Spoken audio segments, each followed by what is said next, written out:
Rekan-rekan sekalian, pada hari ini saya akan membicarakan tentang kutukan dimensionalitas. Atau secara subspesifiknya itu saya ingin membahas tentang bagaimana sih penerapan multidimensional IRT, terutama dalam konteks data-data yang bersifat multidimensional. Nah, seringkali tentu saja kita mulai, saya kalau di kelas itu selalu memulai dari sesuatu yang agak filosofis.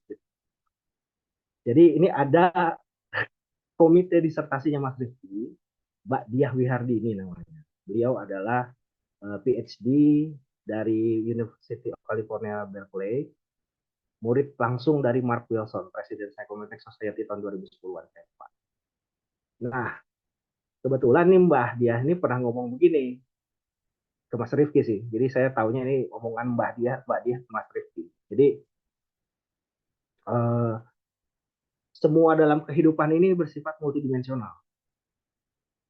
Sebagai manusia, hanya saja kita sebagai manusia itu seringkali ingin berpikir yang lebih simpel, sederhana, dan mengasumsikan semuanya itu unidimensional. Padahal dunia ini nggak ada yang tunggal gitu, multidimensional semua.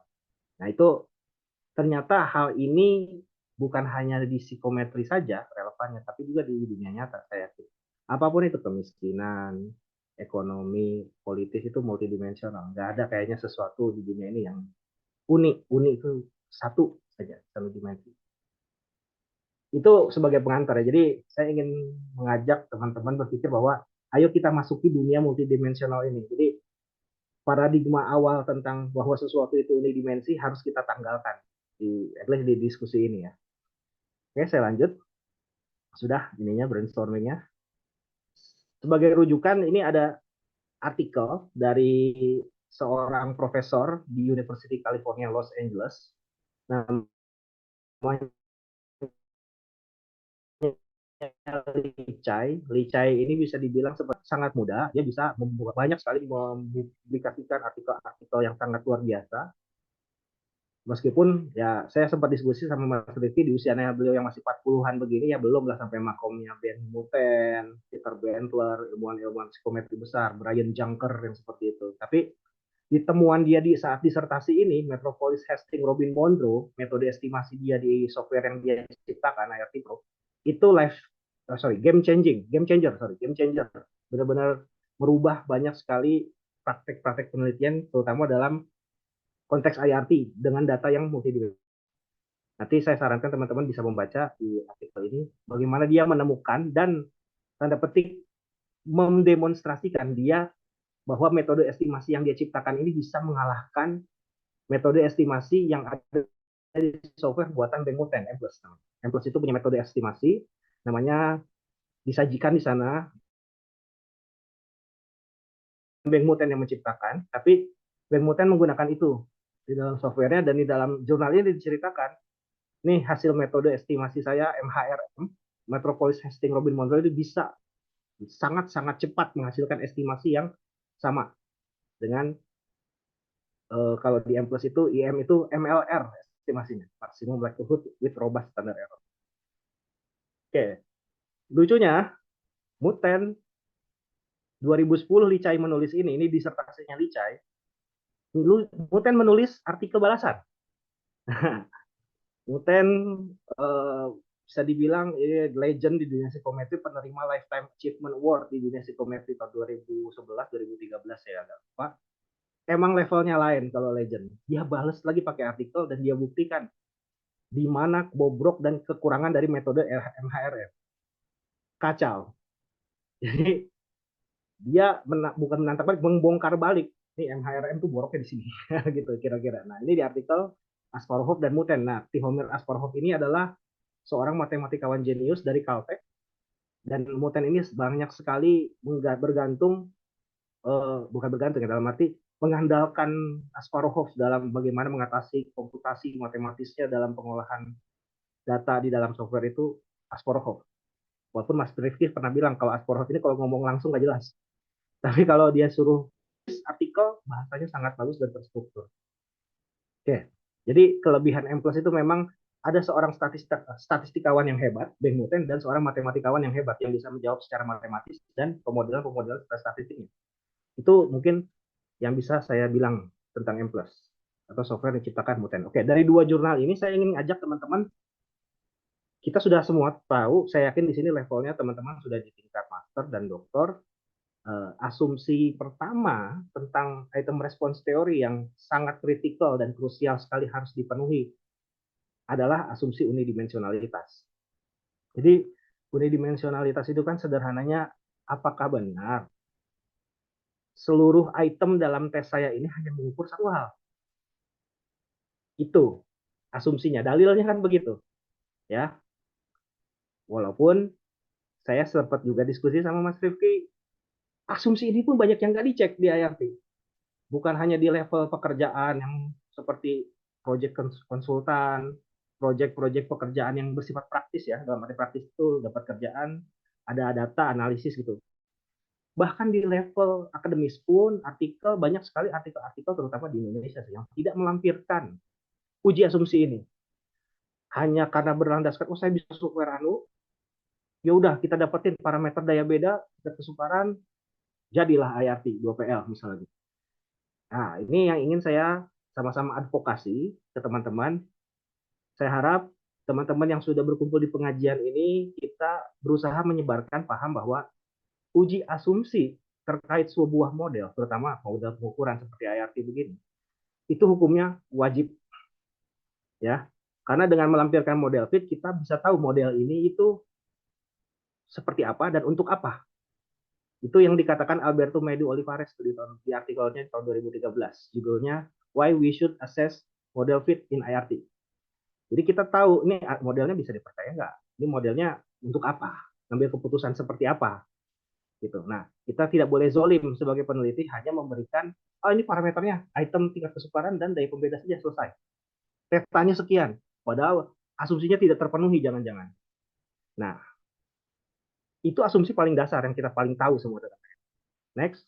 Namun demikian, asumsi yang unidimensional ini saja, satu, jarang juga dilampirkan buktinya. Dan yang kedua, pada prakteknya, asumsi unidimensionalitas ini seringkali terlanggar karena in nature semuanya itu multidimensional. Ini bukan saya yang ngomong ya, ini Stephen Rice sama Mark de Havilland yang ngomong. Jadi seringkali kita mengasumsikan alat ukur unidimensional, skala tentang tadi misalnya social relation, atau skala tentang apa, kemampuan matematika. Kemampuan matematika itu tidak tunggal. Dalam tesis saya, tim membedah dimensi aspek itu bisa ditinjau berdasarkan konten matematikanya apa, level of cognitive apa yang dikerjakan, tipe soal. Itu sudah bisa jadi dimensi. Jadi intinya, variabel psikologi tidak ada yang unidimensi, strictly speaking ya. Kalau kita mau fair-fairan di era sekarang nggak ada variabel psikologi yang unidimensi, nggak ada. Seringkalinya multidimensi, cuma kita men-treat seakan-akan itu tuh unidimensi. Makanya tadi saya lampirkan di awal, Budiah bicara, kita tuh sebenarnya hidup di dunia multidimensi, cuma pengen banget kita tuh semuanya kita reduksi aja jadi satu dimensi. Itu hal yang ingin saya sampaikan. Lalu, Mark Rekes.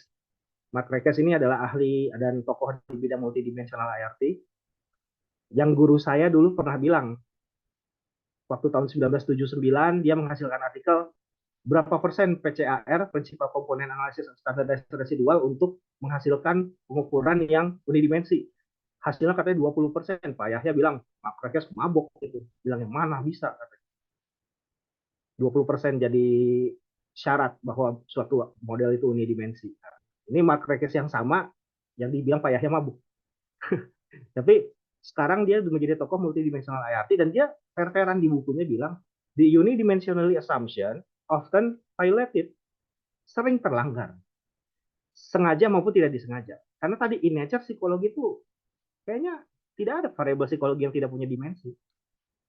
Saya ingat Rifki selalu bilang gini, kalau misalnya ada variabel psikologi yang nggak punya dimensi, pasti berarti dimensi itu adalah bagian kecil dari dimensi yang lebih besar, ada general faktor yang lebih tinggi. Jadi kalau dia memang oh nggak ada dimensinya mah ini dimensi, oh berarti dia hanya bagian kecil dari sesuatu yang lebih besar. Dia dimensi justru dari dimensi yang tidak kita ketahui apa. Oke, itu masalahnya di situ. kita sering mengasumsikan sesuatu itu unidimensi, padahal kenyataannya data itu nggak unidimensi. Sorry, model psikologi itu tidak unidimensi, multi. Oke? Maka saya akan bilang gini, Mas, saya sikat aja itu data model multidimensional, saya sikat unidimensional aja kayak biasa, kayak asumsinya yang ditetapkan di buku-buku Swaminathan, Hariharan Swaminathan sama apa Ronald Hambleton kan asumsi unidimensional tuh ada asumsinya udah sikat aja unidimensional gitu. Nah, penelitian-penelitian terkini tentang psikometrika di bidang IRT terutama ternyata memberikan banyak sekali semacam bukti pendukung bahwa kalau kita mengabaikan model yang multidimensi tadi dan kita sikat pakai data unidimensi, pakai model unidimensi aja, banyak sekali masalah yang akan muncul. Yang pertama, item difficulty yang dihasilkan bias. Itu kata Mark Wilson dan Wong. Lalu ada item discrimination-nya juga jadi bias. Masih sama kata Mark Wilson dan Wong. Reliabilitas yang dihasilkan akan jadi bias. Stephen C. Ritchie, Howard Weiner, David Eason bilang begitu dari 30 tahun yang lalu. Lalu ini yang menjadi fokus tesis saya nih yang ketiga, yang empat nih. Yang keempat. Korelasi yang dihasilkan itu teratenuasi. Karena kalau kita menggunakan metode konsekutif, ya konsekutif itu kita ngambil dulu skor dari setiap aspek, baru peta dari masing-masing aspek itu kita korelasikan dengan Pearson product moment, itu tuh korelasi yang mengalami atenuasi sebenarnya. Ya, tereduksi oleh apa? Measurement error. Nah, ini kata Budia Wihardini dan Raymond Adams nih ketika dia memunculkan model MRC MLM. Model yang dipakai di disertasinya Mas Rifki, MRC MLM.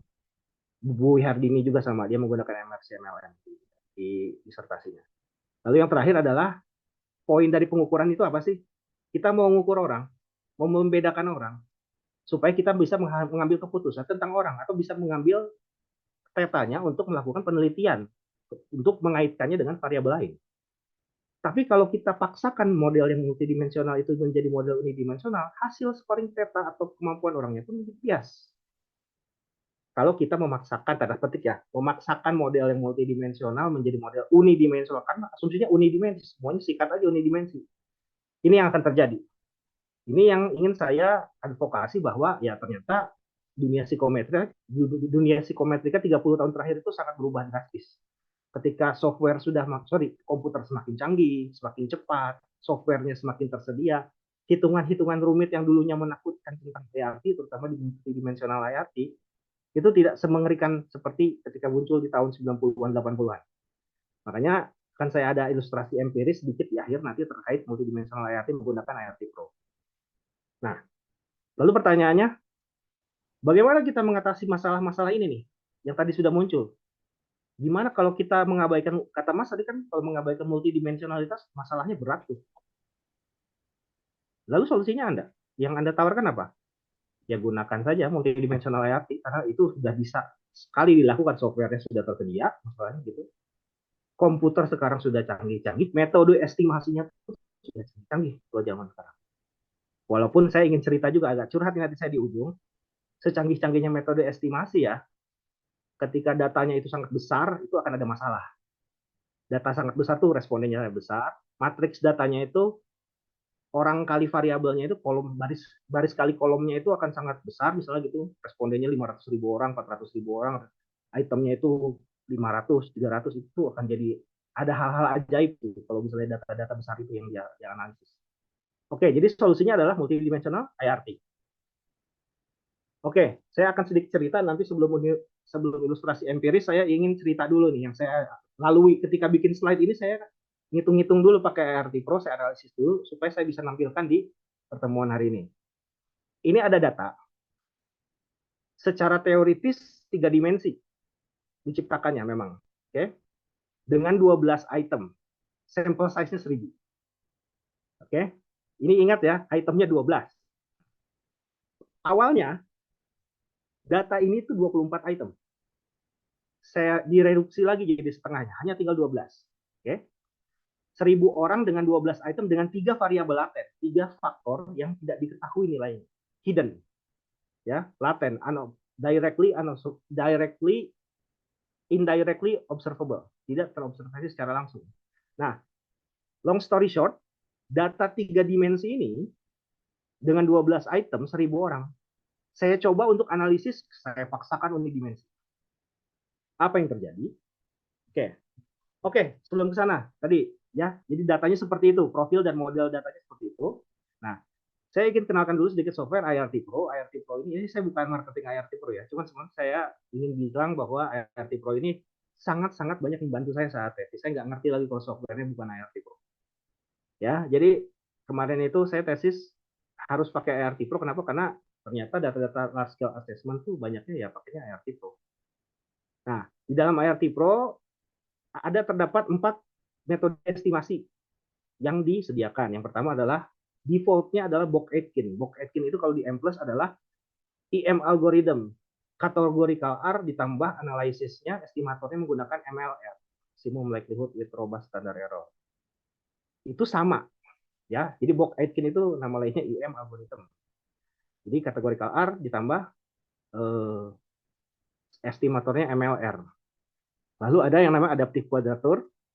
Lalu ada yang namanya MHRM. MHRM ini adalah tadi metode analisis, metode estimasi yang diciptakan Licai tahun 2010.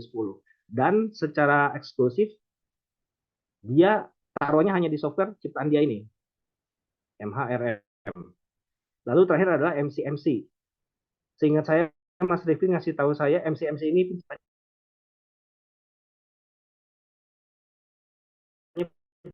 Brian Junker. Brian Junker itu adalah pokoknya tokoh legend lah yang nyiptain MCMC. Markov chain, Monte Carlo. Oke. Jadi dari 4 metode estimasi ini saya menggunakan ada 4 data yang saya analisis, teman-teman.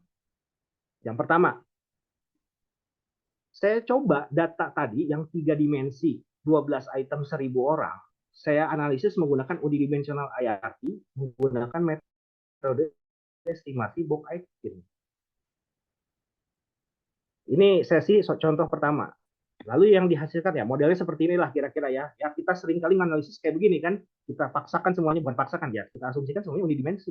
Unidimensi aja satu. Padahal kenyataannya di antara faktor dan item ini pasti ada laten variabel lain sebenarnya yang menjadi proxy atau ya perantara ya sebenarnya antara faktor ke item itu nggak langsung.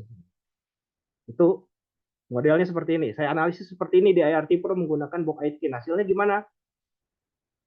BIC-nya sekian. AKIK information kriterianya sekian. AIC dan BIC diterjemahkannya semakin nilainya kecil ya semakin kan begitu. AIC, BIC. AIC-nya 358. Nah, saya tolong minta diingetin ya. Bung Rahmat, saya minta tolong ya diingat ya. Jadi AIC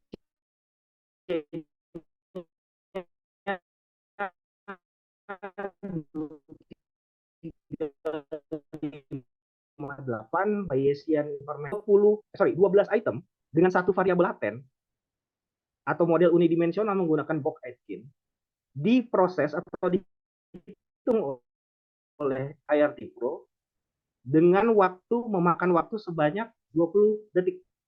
Sampai saat ini, bukan sampai slide ini saya yakin nggak ada masalah dong. IRT Pro bisa mengatasi ini cuma 20 detik. Apa masalahnya gitu. Oke. Saya lanjut dulu. Nah, masalahnya ketika kita mereduksi tadi, ketika model yang multidimensional kita paksa jeblok. M2, di sini ada M2 dan RMSEA2. M2 ini kalau tidak salah diciptakan Alberto Medio Olivares dan Joe tahun 2005 sebagai pengganti dari chi-square. Ya, tafsirannya mirip-mirip chi-square lah, sama, bukan mirip-mirip sama. Artinya semakin mendekati 0, M2 ini semakin fit. Ingat ya, model unidimensional ini 2000 ininya, M2-nya, statistik M2-nya, RMSEA-nya 0,03 kalau nggak salah. RMSEA 2 ya, ini bukan RMSEA dalam IVA, tapi RMSEA 2 khusus untuk IRT. Nggak beda barang. Beda artikelnya juga. Dan probability-nya masih signifikan, artinya residual atau perbedaan antara model dengan kenyataan dengan data itu masih sangat besar. Ini yang terjadi kalau kita menganalisis model multidimensional dengan memaksakan unidimensional. Bengkak model fitnya. Sorry, chi-square dan RMSE-nya bengkak. Oke, sampai ini mungkin bilang masih belum ada masalah, Mas. Jadi tinggal gimana? Ya udah kalau ini nggak fit, ubah aja modelnya jadi multidimensional. Kan kayak gitu. Nah, di sini semakin seru pembahasan kita. Ya udah, ubah aja jadi modelnya multidimensional, Mas. Apa yang sulit? Nah, ya udah, kita kerjakan multidimensional IRT menggunakan estimasi Bock-Aitken, IM algorithm, 1000 orang, 12 item. Modelnya begini. Iya dong. Jadi item 1 sampai 12 faktor 3. Wah, ini CFA biasa ini. Dipikirnya mungkin ya. Maksudnya. Nah, di sini model ini saya analisis menggunakan IRT Pro lagi. Lalu didapatkan model fit seperti ini. Tadi berapa ya? Rahmat ingat nggak Bung Rahmat? Berapa ini ya? Jadi 2000 Mas. M2 2000. 2000. Oke. Sekarang M2-nya 967 berkurang 10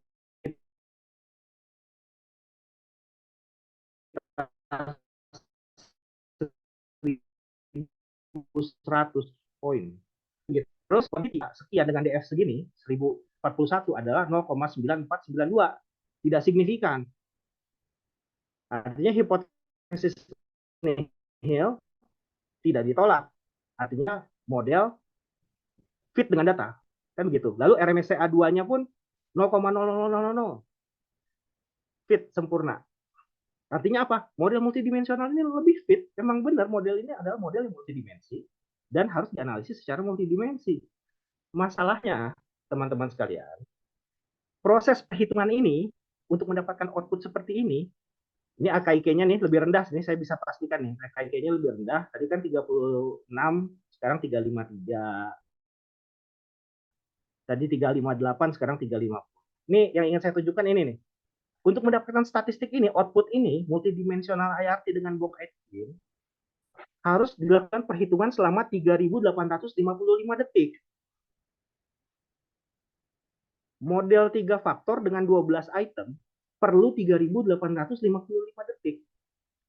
65 menit sekali ngeran atau 1 jam 5 menit. Sampai detik ini nggak ada masalah, Mas. Saya masih bisa kalau 1 jam doang. Ya emang kalau item Mas itu 12 ya nggak apa-apa. Kalau item Mas 28 ya silakan dibayangkan itu bagaimana. Variabel laten saya 5, Mas. 6. Ah, itu saya mau curhat nih ya jadinya ya. Ketika saya tesis, model variabel laten saya 3, item saya 200. Yang dipartisi dibagi-bagi menjadi 14 paket. Jadi satu paket itu ada 40 item. 40 variabel dengan 3 faktor 15 jam. Pas keluar outputnya nggak konvergen, nggak keluar model fit. Bayangkan Anda harus menunggu output, kan kalau teman-teman ngeran, klik setengah detik keluar, oh modelnya nggak fit, kita apain ya? Kita kasih gitu kan ya. Langsung kita tahu solusinya apa. Saya ngeran nih, jam ini, detik ini saya ran, baru ketahuan 15 jam kemudian, ternyata nggak fit modelnya, stres tuh saya. Jadi pada saat, lah ini gimana? Kok nggak keluar model fitnya? Itu yang habisin waktu saya waktu tesis 3,5 bulan analisis data itu karena yang saya analisis modelnya itu variabel latennya cukup banyak, itemnya banyak, respondennya puluhan ribu, 95.000 responden kalau saya ingat. Tapi yang dianalisis paket pertama nih, paket pertama model 3 faktor dengan 40 item. Itu saya analisis 15 jam. Dan ketika keluar hasilnya nggak fit, bukan nggak fit lagi, nggak ada model fit. Karena model tidak konvergen. Software-nya gagal hitung. Jadi itu banyak yang bikin saya stres tuh Mas Rifki, saksinya tuh saya stres banget gitu. Gimana saya. Itu udah cerita dari saya, makanya kalau Mas bilang ini modelnya cuma 12 item, 3 faktor. 5 menit.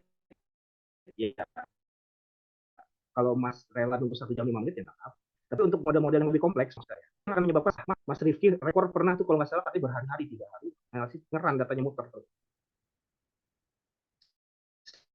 Saya baru percaya tuh ada komputasi analisis data serumit ini. Dalam arti serumit itu memakan waktu ya. Kalau bagi saya waktu yang penting, waktu itu kan pengen cepat lulus ya kita walaupun bagaimana. Ini yang terjadi. Intinya yang ingin saya ceritakan, ketika kita meningkatkan model unidimensional ke model multidimensional, yang terjadi adalah komputasi yang dilakukan software dan komputer dan software itu menjadi semakin challenging. Kalau faktornya saya baca tadi dikasih artikel sama Mas Rifki, kalau variabel latenya cuma 2, light, masih enteng katanya. Ketika variabel latenya mulai ada 3 katanya, nah itu saya di situ ada bacanya heavy. Jadi komputasinya udah mulai berat. Jadi janganlah dipertanyakan kalau misalnya teman-teman melakukan multidimensional ART, dimensinya itu berapa? 7. Ah, itu bisa seminggu kayaknya. Analisis data tuh. Kayaknya ya, dugaan saya. Nah, fenomena ini di dalam dunia psikometrika disebut sebagai curse of dimensionality. Kutukan dari dimensionalitas. Artinya, saya mengutip dari Encyclopedia Statistics and Measurement dari Neil Salkin. Dia bilang di dalam ensiklopedia itu bahwa ya intinya ya, semakin banyak variabel yang terlibat, terutama variabel latennya itu kalau makin banyak, komputasi yang ajaib-ajaib itu, hal-hal yang rumit-rumit, yang aneh bin ajaib itu banyak kejadian. Salah satunya apa? Yaitu komputasinya akan menjadi semakin sulit karena yang dihitung itu kan variabel laten. Variabel laten itu adalah variabel yang datanya kita tidak punya. Justru kita pengen estimate nilainya berapa. Ada banyak yang kayak begitunya. Misalnya sebut aja 3, 5, 7. Model 7 faktor, model 5 faktor itu semakin sulit komputasinya.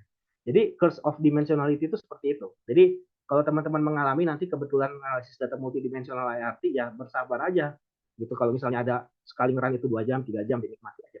Ya, makanya tema ini yang sebenarnya saya angkat bahwa teman-teman kita itu hidup di dunia yang software-nya udah canggih padahal, tapi tetap saja hal-hal seperti ini masih bisa terjadi. Artinya bahkan untuk zaman kita yang sekarang software-nya udah canggih, komputernya semakin cepat, tapi hal-hal teknis seperti ini tuh akan kita hadapi di lapangan pada saat sebagai peneliti atau akademisi. Jadi kutukan dimensionalitas itu apa? Ketika variabel latennya makin banyak, terutama lebih dari 3, 4, 5, itu komputasinya akan memakan waktu lebih lama berkali-kali kali lipat. Bayangkan tadi ya, saya kasih contoh yang unidimensional 20 detik. Oke. Pada saat teman-teman menganalisis data unidimensional, 12 item, satu variabel laten, itu cuma 20 detik.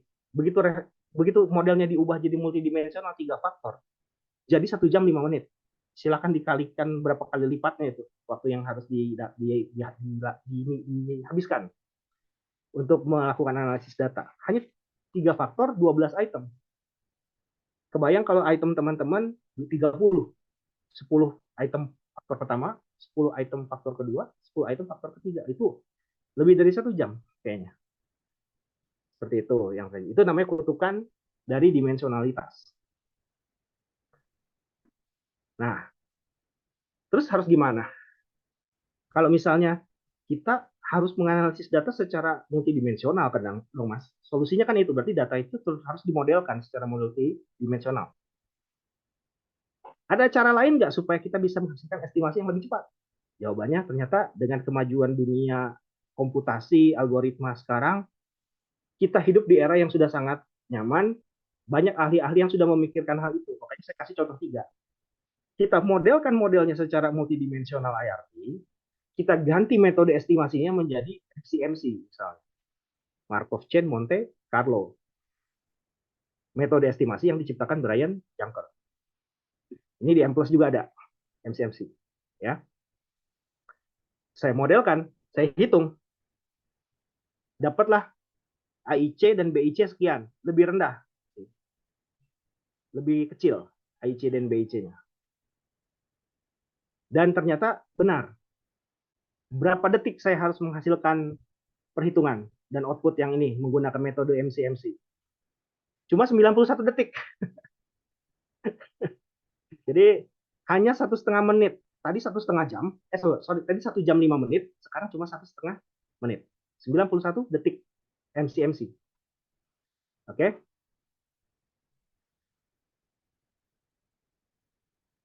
1,5 menit. Jadi solusinya ganti metode estimasinya ke MCMC 91 detik. Lalu misalnya kita coba dengan dengan metode estimasi yang diciptakan Lee Chai, Metropolis Hastings Robin Monroe atau MHRM. Apakah benar MHRM ini bisa menghasilkan atau mengatasi kutukan dimensionalitas tadi dengan lebih cepat, gitu loh. Ini AIC dan BIC-nya relatif lebih kecil juga dibandingkan tadi yang MLR. Nggak jauh beda sih sebenarnya. Cuman yang ingin saya ceritakan bahwa ketika kita melakukan multidimensional IRT menggunakan metode estimasi MHRM, kita memerlukan waktu 28 detik. Konstan ya, kontras ya. Jadi teman-teman bisa dilihat metode perhitungan yang awalnya itu bisa 1 jam 5 menit, model yang sama nih. Kita ganti metode estimasinya menjadi MCMC tadi cuma 1,5 menit, 91.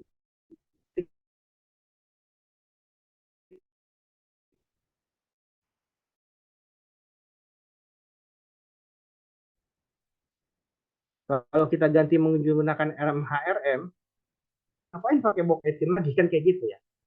Namun demikian, ketika Lee Chai sudah dengan indahnya gitu memberikan bahwa ini sangat sangat menjanjikan nih MHRM nih. Kita nggak perlu lagi nunggu lama-lama menganalisis data, hitungannya bisa beratus-ratus kali lipat lebih cepat. Nah, kekurangan MHRM. Satu, MHRM tidak ada model fitnya. Kita tidak bisa melampirkan model fit. Nggak ada model fit. Oke. Nah, ini silakan teman-teman bisa refleksi. Kita dapat kecepatan yang tinggi, ngebut. Ya, Stairway to Heaven. Kita ngebut, tapi model fitnya nggak ada. Jadi, apakah model kita fit apa enggak? Ya nggak tahu. Sedangkan yang saya tahu, terutama Mas Rifki sering mengadvokasi ngajarin ke saya, di jurnal-jurnal internasional Q1, Q2, model fit itu mandatory, harus dilaporkan. Dengan cara apa Anda ngecek model fit atau menguji model Anda itu fit dengan data itu dengan cara apa? Jangan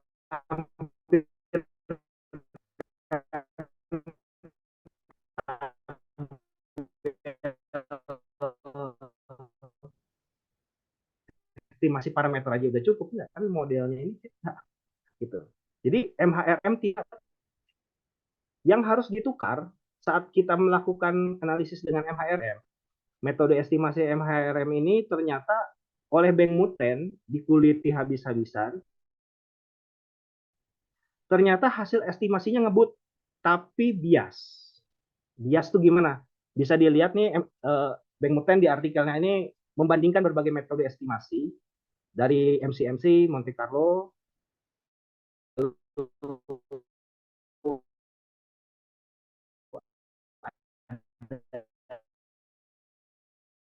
yang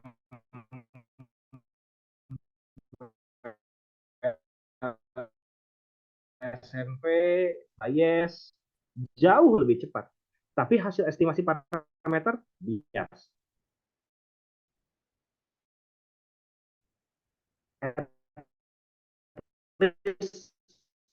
Menurut Muten ya, percaya dulu aja sama Muten. RM, tetapi standar errornya itu inflated, bengkak. Oke, itu trade off-nya. Kita dapat kecepatan tapi hasil hitungan rada-rada unreliable. Ya, oke. Jadi sebelum kita lebih lanjut, mungkin saya habis ini akan ilustrasi dengan data empiris. Ini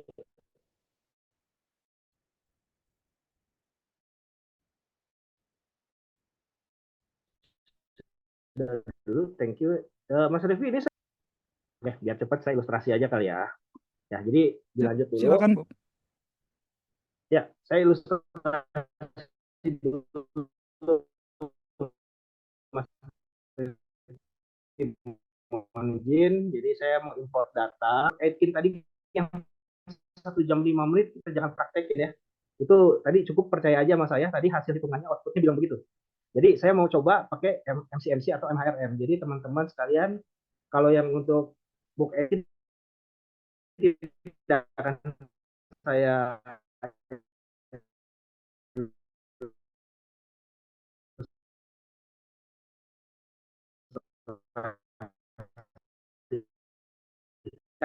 karena namanya.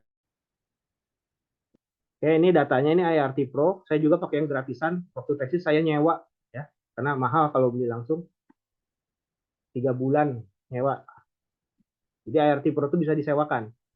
Jadi teman-teman kalau kalau analisis teman-teman itu itemnya itu cuma maksimal 25, respondennya itu di bawah 1000, pakai student version aja. Itu gratis. Tapi kalau variabel teman-teman kayak tesis saya kemarin, itemnya 300, respondennya itu 100.000 orang, itu nggak bisa pakai yang versi student. Jadi teman-teman harus pakai yang versi yang asli, versi yang license, tapi ada yang berbayar, ada yang menyewa. Jadi teman-teman bisa milih. Kalau nggak salah $100 itu 3 bulan. Ya, kalau beli kalau nggak salah besar sekali. Kalau nggak salah 8 juta. Kalau nggak salah. Kalau dirupiahkan ya. Jadi ini saya langsung sini analisis. Saya data ini 12 item, 3 faktor ya. Analisis multidimensional. Itemnya saya masukkan ini semua. Control All. Ini enaknya IRT Pro itu praktis. Nggak kayak Israel. Ya. Ini itemnya saya analisis semua. Variabel latennya ada berapa, saya tambah DRM, Graded Response Model. Oke. Lalu saya ke scoring dulu deh sebentar. Scoring, saya ubah skornya itu saya minta petanya itu EAP, expected a posteriori. Oke. Lalu saya balik lagi ke model, saya constraint. Constraint ya udah kita buat modelnya.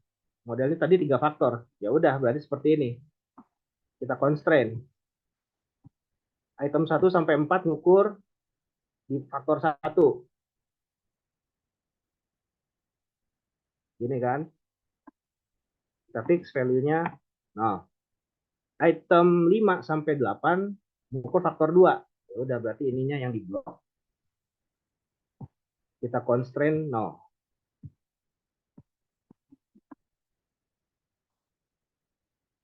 Untuk item 9 sampai 12 dia ngukur faktor 3, berarti saya blok di sini. Kalau teman-teman punya pemahaman CFA dan matrika yang baik, oh ini tinggal di constraint aja. Oke, gitu. Oke, jadi udah begini ya. Item 1 sampai 4 faktor 1, 5 sampai 8 faktor 2, 9 sampai 12 adalah faktor 3. Dan jangan lupa ada korelasi antar faktor yang harus kita estimate nilainya atau kita free. Jadikan dia parameter bebas. Set parameter free. Oke, dia dihitung berarti nilainya. Kita cari nilainya. Oke. Lalu option kita jangan box Aitken ya. Misalnya MCMC di sini. MCMC ini miscellaneous-nya compute limited information. Lalu faktor loadingnya boleh. Oke. Saya pikir sudah selesai. Nah, tinggal di run. Ini kita tidak menggunakan box Aitken ya. Box Aitken tadi percaya aja bahwa itu hasilnya sejam. Lama. Ini saya pakai MC run. Oke, kita tunggu sekitar 1 menitan ya mungkin ya. Jadi teman-teman. Tapi bisa dibayangkan tadi sebuah data yang sama, model yang sama, ketika diubah metode estimasinya jauh banget ininya. Apanya sih? Hasil hitungannya tuh waktu yang dibutuhkannya tuh jauh. Yang 1 1 jam 5 menit, yang 1 1,5 menit.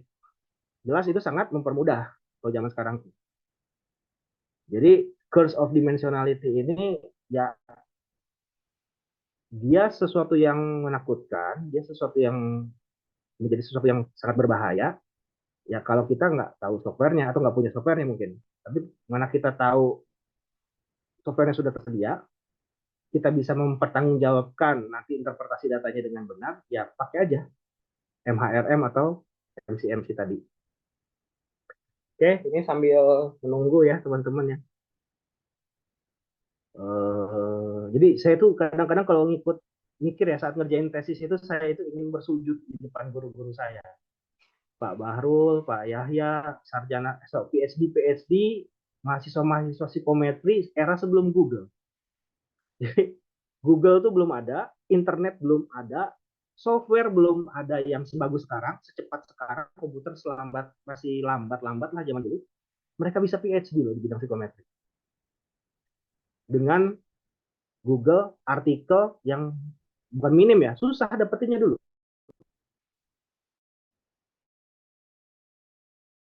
Kalau zaman sekarang saya ingin tahu bentuknya lihat di Google, kan ada.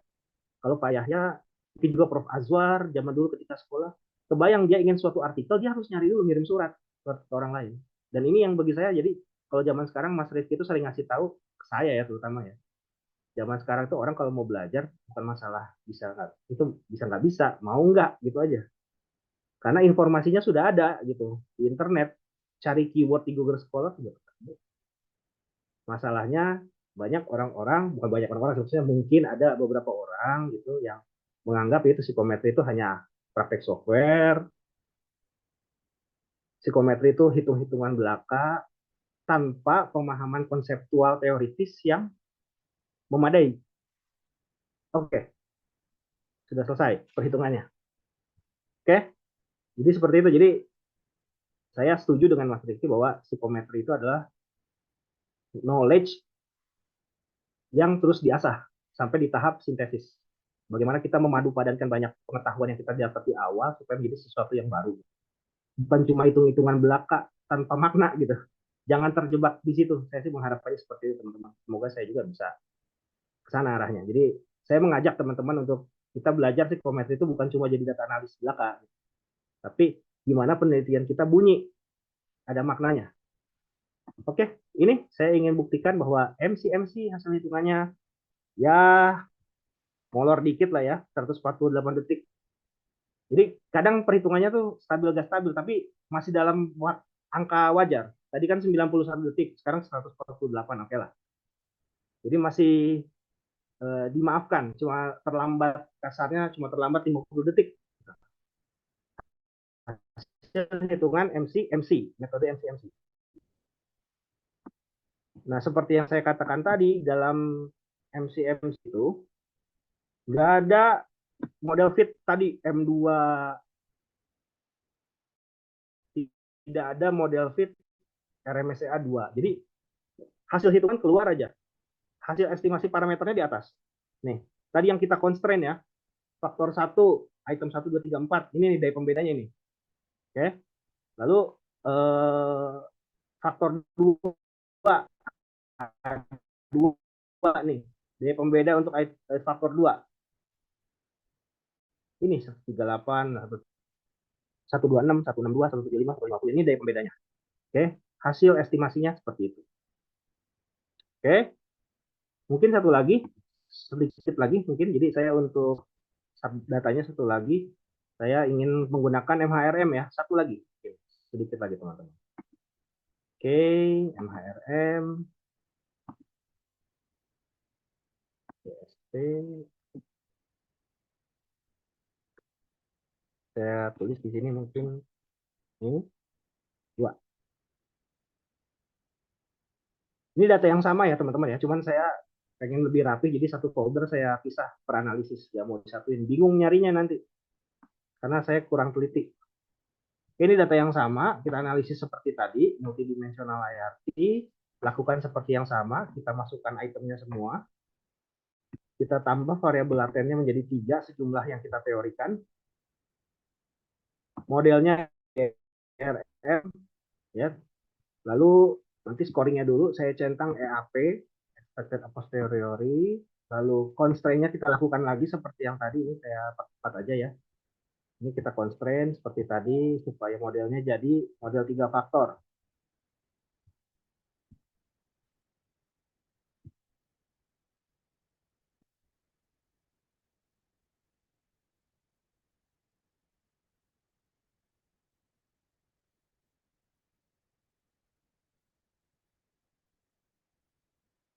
Oke, fix value, no. Lalu kita bebaskan parameter korelasi antar faktor atau dimensi. Oke, ini oke. Option, saya carinya MHRM, lalu saya miscellaneous-nya desimalnya jadikan 3. Compute ini, print. Oke, sudah selesai. Run. Ini lebih ngebut lagi. Tadi 140 detikan ya kan. Ini coba kita pakai MHRM,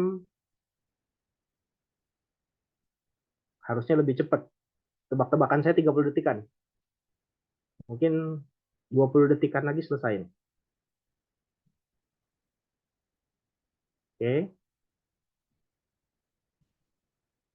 Nah, kemarin waktu saya tes ini ngeran 18 jam, Mas. Mbak, saya sampai stres dari awalnya saya masih perhatiin, saya liatin sejam 15 menit sekali. Belum ya, kok belum ya, kok belum ya, kok belum ya. Sampai akhirnya 3 jam 4 jam saya biarin harian beneran. Baru fit besok, baru konvergen perhitungannya itu besok. Itu nasib. Nah, udah selesai nih perhitungannya nih. Oke, udah beres. Cepet ya.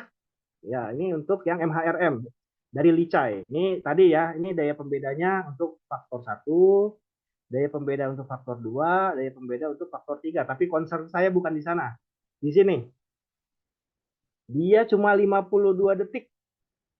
Ya, ini lebih lambat daripada yang ada di slide saya. Slide saya 27 detik. Somehow sekarang jadi molor 52 detik, tapi masih masuk akal maksud saya loh.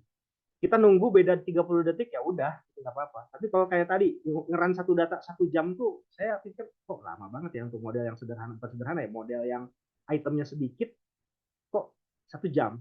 Kebayang kalau modelnya itu faktornya lebih dari 3, di mana kata Bang Muten di artikelnya itu kalau udah lebih dari 3, dibutuhkan integrasinya tuh sulit sekali, bisa berjam-jam lebih lama, eksponensial waktu yang dibutuhkannya itu untuk bisa menghasilkan output. Menghasilkan output ya, bukan datanya fit.